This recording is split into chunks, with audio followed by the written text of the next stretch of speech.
सुप्रभात बच्चों।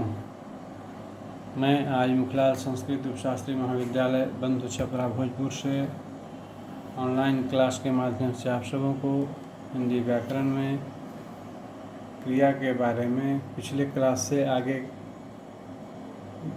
बताने जा रहा हूँ। पिछला क्लास में जो बताया गया था उससे आगे आप सबों को बताने जा रहा हूँ।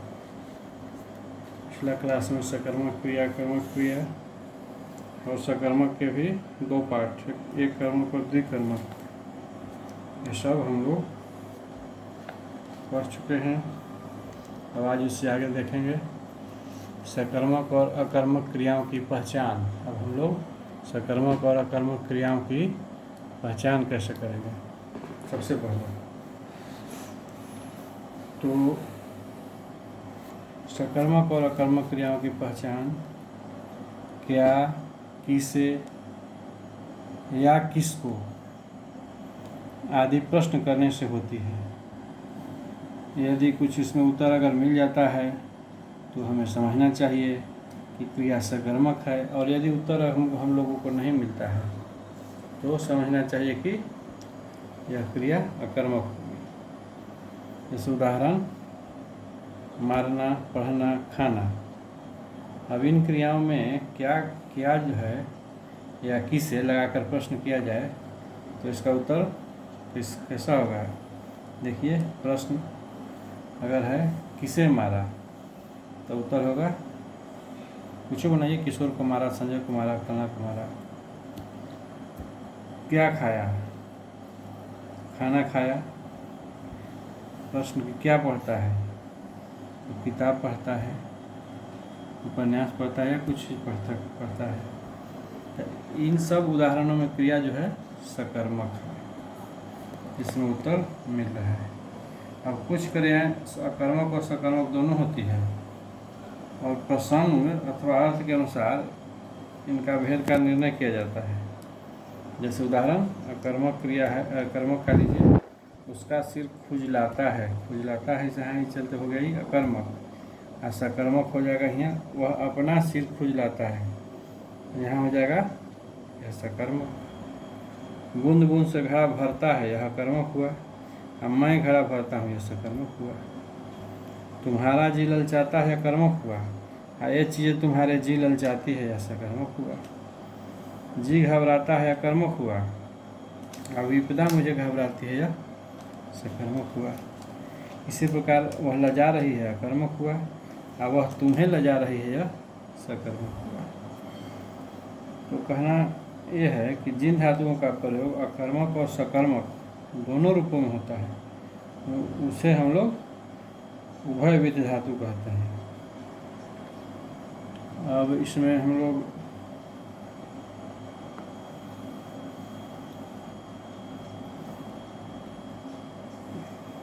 क्रिया के कुछ भेद हैं। द्विकर्मक क्रिया, संयुक्त क्रिया, ये सब बताएंगे। पहले हम लोग द्विकर्मक क्रिया देखेंगे। कुछ क्रियाएं एक कर्म वाली और दो कर्म वाली होती है। जैसे राम ने रोटी खाई। अब इस वाक्य में कर्म एक ही है, रोटी, किंतु मैं लड़के को वेद पढ़ाता हूँ, ये दो कर्म है, लड़के को और वेद, तो यह द्विकर्मक क्रिया है। अब जो है इसके बाद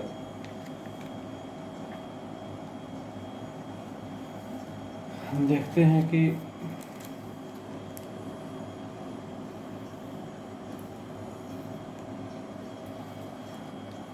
संरचना की दृष्टि से क्रिया के भेद कितने भेद हैं। संरचना की दृष्टि से क्रिया के 4 भेद हैं। कौन कौन भेद हैं। संयुक्त क्रिया, जिसको हम लोग अंग्रेजी में कंपाउंड वर्ब कहते हैं। उसके बाद दूसरा है नाम धातु क्रिया, जिसको हम लोग अंग्रेजी में नॉमिनल वर्ब कहते हैं। तीसरा है प्रेरणार्थक क्रिया, जिसको हम लोग अंग्रेजी में कॉजेटिव वर्ब कहते हैं। और चौथा है पूर्वकालिक क्रिया, जिसको हम लोग इनकम्प्लीट वर्ब कहते हैं। यह क्रिया का भेद है। तो सबसे पहले हम लोग शुरू करेंगे क्या चीज़ से, संयुक्त क्रिया से। तो संयुक्त क्रिया जब दो या दो से अधिक क्रियाएं आपस में मिलकर एक पूर्ण क्रिया बनाती है तो वह संयुक्त क्रिया कहलाती है, कंपाउंड वर्ब कहलाती है। अब इन भिन्न क्रियाओं के मिलने से निर्मित क्रिया के अर्थ में विशेषता आ जाती है। जैसे उदाहरण इसका दो वाक्य, वह अपना काम कर चुका, तुम प्रतिदिन पढ़ने आया करो। अब इन वाक्यों में कर चुका तथा आया करो ये दोनों संयुक्त क्रियाएं हैं। इनकी रचना दो क्रियाओं के योग से हुई है, जिसमें एक मुख्य क्रिया है तथा दूसरी सहायक क्रिया है। सहायक क्रिया मुख्य क्रिया की पूर्णता में सहायक होती है, जैसे वे जा रहे हैं, मोहन चला जाएगा, वह खाना खा रहा है आदि सभी सहायक क्रियाएं हैं। इस प्रकार वाक्य में कभी एक व कभी एक से अधिक सहायक क्रियाएं होती है। वह वहाँ रोज जाया करता होगा। अब इस वाक्य के अंतर्गत जाना प्लस करना प्लस होना ये तीन क्रियाएं आई है। तो भाव को पूर्ण करने वाली इन क्रियाओं को हम सहायक क्रिया या रंजक क्रिया भी कहते हैं। कहने का मतलब है कि संयुक्त क्रिया का हम लोग ये भी कह सकते हैं कि जो क्रिया दो या दो से अधिक धातुओं के मेल से बनती है उसे संयुक्त क्रिया कहते हैं। जैसे उदाहरण, घनश्याम रो चुका, किशोर रोने लगा, ये सब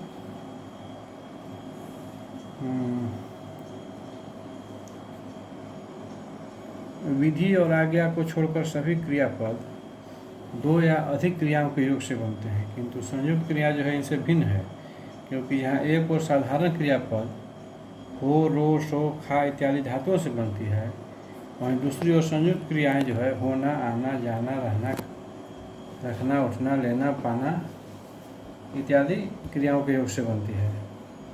अब इसके अतिरिक्त सकर्मक और अकर्मक दोनों प्रकार की संयुक्त क्रियाएं बनती है। जैसे अकर्मक क्रिया से लेट जाना या गिर पड़ना, सकर्मक क्रिया से बेच लेना, काम करना, बुला लेना, मार देना।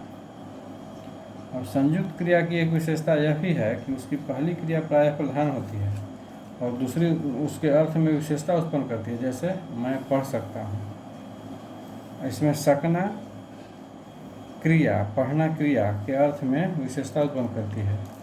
हिंदी में संयुक्त क्रिया का प्रयोग अधिक होता है। अब संयुक्त क्रिया का भी भेद है। संयुक्त क्रिया भी मुख्यतः संयुक्त क्रिया के 11 भेद हैं। कौन कौन? इस संयुक्त क्रिया का आरंभ बोधक, समाप्ति बोधक, अवकाश बोधक, अनुमति बोधक, नित्यता बोधक, आवश्यकता बोधक, निश्चय बोधक, इच्छा बोधक, अभ्यास बोधक, शक्ति बोधक और पुनरुक्त संयुक्त क्रिया, ये सब जो है संयुक्त क्रिया के भेद हैं। तो आरंभ बोधक किसे कहते हैं? तो जिस संयुक्त क्रिया के से क्रिया के आरंभ होने का बोध होता है उसे आरंभ बोधक संयुक्त क्रिया कहते हैं। जैसे उदाहरण इसका, वह पढ़ने लगा, पानी बरसने लगा, आराम खेलने लगा। अब दूसरा है समाप्ति बोधक संयुक्त क्रिया। तो समाप्ति बोधक संयुक्त क्रिया किसे कहते हैं? तो जिस क्रिया से मुख्य क्रिया की पूर्णता, व्यापार की समाप्ति का बोध हो वह समाप्ति बोधक संयुक्त क्रिया कहलाता है। जैसे वह खा चुका है, वह पढ़ चुका है। यहाँ पर धातु के आगे चुकना जोड़ने से समाप्ति बोधक संयुक्त क्रियाएं बनती है। अब तीसरा है इसी का अवकाश बोधक संयुक्त क्रिया।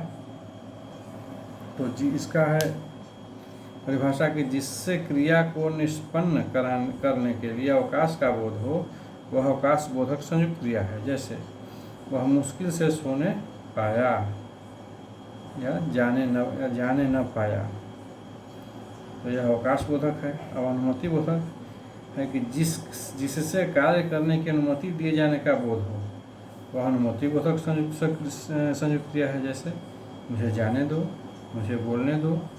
यह क्रिया देना जो है धातु के योग से बनती है। अब अगला है पांचवा नित्यता बोधक। इसका परिभाषा है कि जिससे कार्य की नित्यता, उसके बंद न होने का भाव प्रकट हो वह नित्यता बोधक संयुक्त क्रिया कहलाता है। जैसे हवा चल रही है, पेड़ बढ़ता गया, तोता पढ़ता रहा। यहाँ प्रमुख क्रिया के आगे जाना या रहना जोड़ने से नित्यता बोधक संयुक्त क्रिया बनती है। अब छठा है आवश्यकता बोधक। जिससे कार्य करने की आवश्यकता या कर्तव्य का बोध हो, वह आवश्यकता बोधक संयुक्त क्रिया है। जैसे यह काम मुझे करना पड़ता है, तुम्हें यह काम करना चाहिए। तो साधारण क्रिया के साथ पढ़ना, होना या चाहिए क्रियाओं को जोड़ने से आवश्यकता बोधक संयुक्त क्रियाएं बनती है। अब सातवां है निश्चय बोधक। जिस संयुक्त क्रिया से मुख्य क्रिया के व्यापार की निश्चयता का बोध हो, उसे निश्चय बोधक संयुक्त क्रिया कहते हैं। जैसे वह बीच में ही बोल उठा, उसने कहा मैं मार बैठूंगा, वह गिर पड़ा, अब दही डालो। इस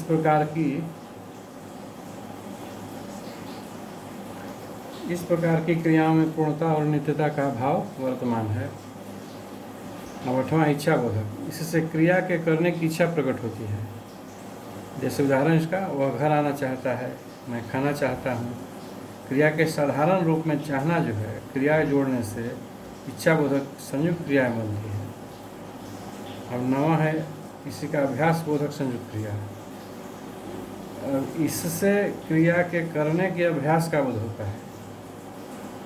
सामान्य भूतकाल की क्रिया में करना, क्रिया लगाने से अभ्यास बोधक संयुक्त क्रियाएं बनती है। जैसे यह पढ़ा करता है, तुम लिखा करते हो, मैं खेला करता हूँ।